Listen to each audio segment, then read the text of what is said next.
Welcome back to the Deep Dive. Today we're jumping into a virtual world many of you know well, a place where, well, ancient prophecies aren't just stories anymore. They're actually starting to really change how things work, especially for the big guild clashes. Exactly. So for this deep dive, we've dug into the latest global lab updates he's dropped June 20th, 2025. That's the test server, right?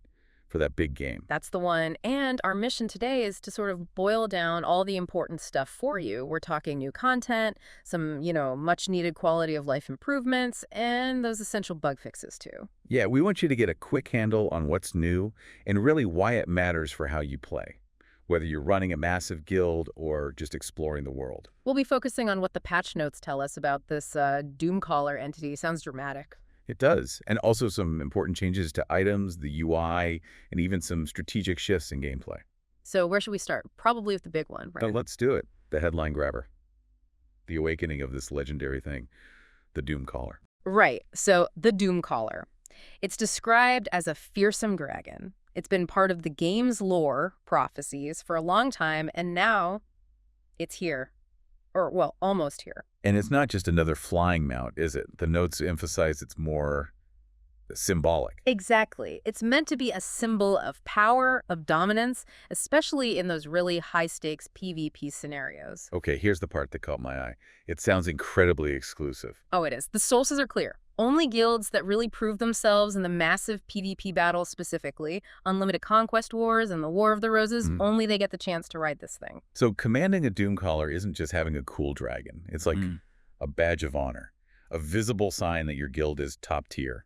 Precisely. The ultimate mark, they call it. Shows your guild's strength, your tactics, everything. So how does a guild even start down this path? It sounds like a major undertaking. It really is set up like a trial. It starts with a quest. Doomcaller Ancient Prophecy of Dragon. You get it from Durjev, the chief NPC in Duvenkern. Okay, standard enough start. What's the main challenge? The core requirement is absorbing 100 of these special items, Guild Traces of Ruin.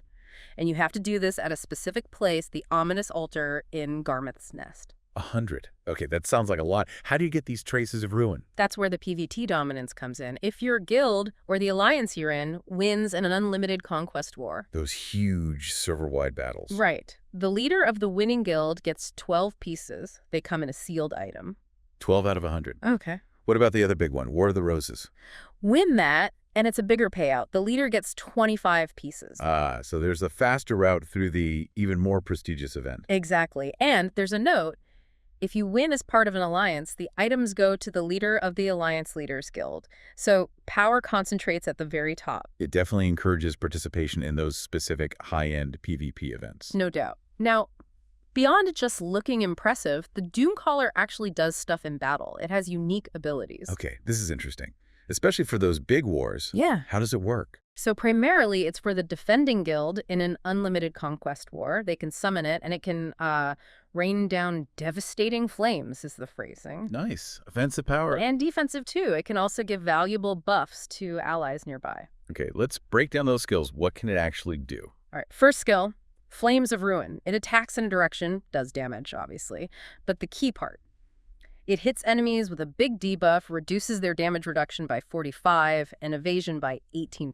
Wow, okay, that's significant. That could melt people in a large fight. Definitely softens targets up. Then there's Hellfire. The dragon lowers it down, hits the ground. Brown the cack. Does damage, causes knockdown, burn damage over time, and it ignores defense judgment knockback.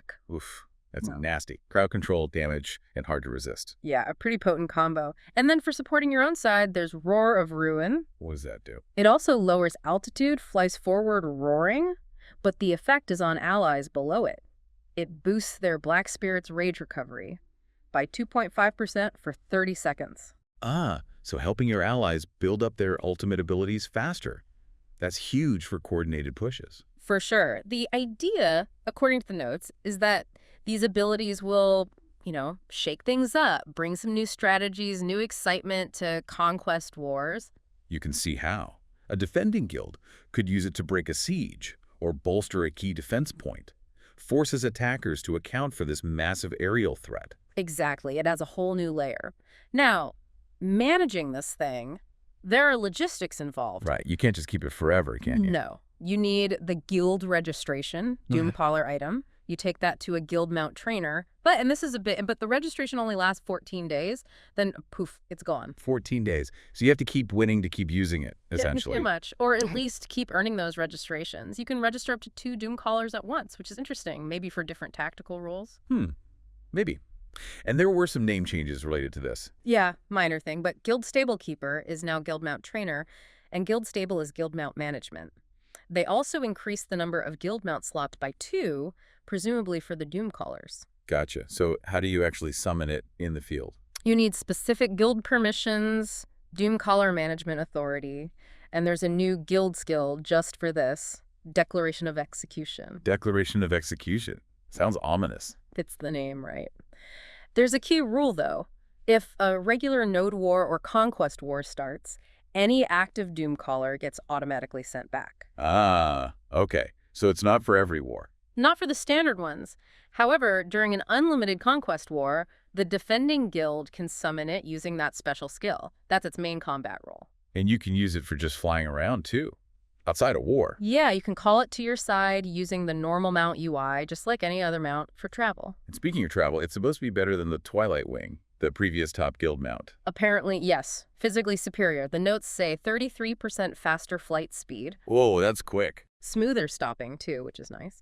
And new ground movement controls AD for strafing, WS for forward back on the ground. Plus, smoother turns in the air. It sounds like a really premium experience, movement-wise. It really reinforces that ultimate reward feeling. Yeah. Okay, so beyond the giant dragon, what else did these updates bring? Let's talk about some of the quality of life stuff, interface changes, character tweaks. Yeah, definitely some important things there. And honestly, the item icon overhaul, that might be just as impactful for daily play as the dragon is for high-end guilds. You think so? Explain that. Well, the problem was you had tons of different buffs, different items that all use the same icon or maybe slightly different shades. It was confusing. You'd hover over everything in your inventory or buff bar. Oh, I know exactly what you mean. Yeah. Especially with things like the different grades of potions or materials. Right, like Bell's Heart and Khan's Heart, the Destruction, Life, Protection versions all look the same. Florin's Secret Book buff look like Jovan Grollin's buff.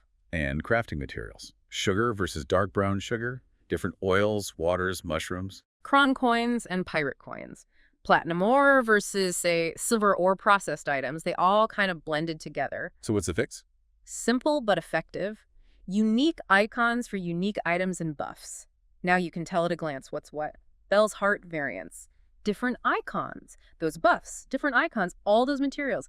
Distinct looks. It sounds small, but it saves so much mental energy and time. That is genuinely a huge quality of life win. Less squinting, less clicking, less confusion. Totally. They also tweaked trade good descriptions to show the worker's packaging skill level, which is handy for traders, and improved the text on ancient relic items for clarity. Any changes to how characters play, balance adjustments? Some fine-tuning, nothing huge listed, but important fixes. For Valkyrie, they fixed a bug with the Divine Spear.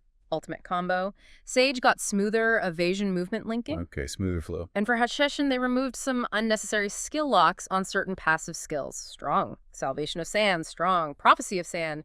Just making things work as intended, improving the feel of combat. Good stuff. And something about monster knowledge. Yeah, a small addition for the completionists out there. You can now get knowledge entries. You know, those lore bits and permanent stat boosts from specific monsters summoned by the Vessel of Pursuit, Apostles and Heralds of Corruption, things like that. More things to hunt down for those permanent gains. Okay, let's shift gears to the battlefield itself. Big strategic changes. Oh, yeah. The Node War territory rotation. This is pretty significant for any guild involved in Node Wars. Oh, so what's changing? They've basically shuffled where the different tiers of Node Wars happen. Right. Stage 1 used to be mainly Medaya and Valencia. Now it's Belenos and Serendia. Okay, so the entry-level wars are moving to the starting territories. Right. Stage 2 moves from Caltheon and Camasilvia to Medaya and Valencia. Mid-tier wars shift eastward. And the Unlimited stage, the highest tier outside of Conquest, moves from Belenos and Serendia to Caltheon and Camasilvia. Ah, so the biggest node wars are now in those high-level, often contested territories. That makes sense thematically. It does, but it means guilds need to completely reassess their strategies. Familiarity with terrain, travel times, base locations, it all changes. You might see some shakeups then. Guilds strong in one area might have to adapt quickly. Absolutely. It could open doors for other guilds who maybe know the new territories better. The UI for Node Wars is updated to reflect this, and they've also updated the participant limits for different construction-style Node Wars depending on the region and day. More strategic layers to consider. Definitely keeps things fresh, or maybe stressful, depending on your guild's position. Yeah, probably a bit of both. Another change, more quality of life for Conquest Wars. Fortress auto-destruction. What's that? Basically, if a guild builds a fortress for a conquest war, and it's still standing after the war ends, well, previously it might just linger there. Right, cluttering up the landscape. Exactly. Now, any remaining fortresses will automatically be destroyed 1 hour before the next node war starts. Just cleans things up. Simple, but makes sense. Any other UI conveniences? One specific to Ulukita, that newer region, when you use your maids or butlers for remote storage access. Yeah, super useful. It will now default to the storage in Muzgar instead of Aspercan. Muzgar's also moved to the top of the storage list dropdown and is linked via NPC search. Tiny change, but if you operate out of Ulukita a lot, it saves a few clicks constantly. Every clip counts when you're managing inventory. True. And finally, just some system cleanup. They removed some old, unused categories from the Black Spirit's gift box, like rewards related to Shadow Arena, which isn't really a thing anymore. Okay, so just tidying up the interface. What happened to items people might have had in those categories? Moved safely to your Heidel storage, so nothing lost, just a cleaner gift box interface. Good to know. All right, last section then. The bug fixes. The behind-the-scenes polish that keeps the game running. Yep, the unsung heroes. And there's a decent list in the source material. It shows they're constantly working on smoothing things out. What kind of things got fixed? Anything major stand out? Well, some quest stuff.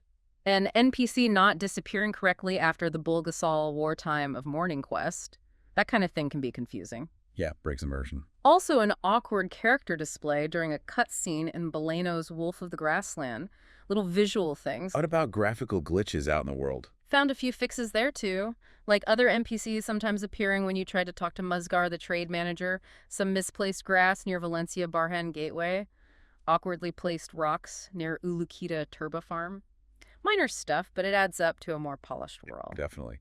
Any fixes related to combat or bigger systems? Yes, some important ones. The world boss, Ancient Kutum, sometimes leaving the combat area. That's a huge frustration fixed. Oh, thank goodness. That was awful when it happened. Yeah. Some visual reflection issues in Orzeka's Cradle were corrected. Right. And a potentially big one for group content. In Aeteraxion, the Orzikia dungeon on Elvia difficulty, combat could apparently start before everyone was inside. That's fixed now. Okay, that's crucial for coordinated runs. Yeah. Good catch. There was also a fix related to time zones. Sometimes events or quests wouldn't show up properly if your PC time didn't match the game region time. That sounds like it could cause real headaches. Yeah, missing events due to a clock issue would be rough. And a couple of minor usability things, like being able to use the fairy's generous hand feature even while the Pearl Shop was open, which probably wasn't intended, and using black sugar lunks while mounted, also likely unintended. Little exploits closed. Anything else interesting in the fixes? One that made me chuckle slightly, they fixed fishing in some inland water spots, like Duvenkern Hot Springs and Ibalab Oasis. What goes wrong with it? Apparently, you were catching sea fish there, like sand lance, in a hot spring. Okay, that's definitely not right. No. So now you'll correctly catch freshwater fish like pile perch, loach, and bass in those spots. Makes a bit more sense. Enhances the consistency of the world, you know? Absolutely. It's those little details. Mm-hmm. Okay, so wrapping this all up, it's quite a mix of updates. Mm-hmm. It really is. You've got that absolutely massive, potentially game-changing introduction of the Doomcaller, aimed squarely at the very top echelon of guilds. Which could really reshape the power dynamics in Conquest Wars. For sure. But then you also have these incredibly valuable broad impact changes, like the item icon overhaul, which helps literally everyone every day. And the Node War rotations, changing the strategic map, plus all those essential bug fixes, making everything smoother and more reliable. Exactly. It's a combination of the headline features and the steady refinement. Both are important for the health of the game world and, your experience as a player. So these updates, big and small, they really do shape how you play, the strategies you use, the convenience you feel. They absolutely do. It shows a commitment to evolving the game on multiple fronts. Which leaves us with a final thought for you to ponder. With something as symbolic and powerful as the Doomcaller arriving, alongside all these detailed refinements. How might these constant updates, both the huge ones and the tiny ones, redefine what it really means to be a powerful guild or even just a well-prepared adventurer in this always changing world?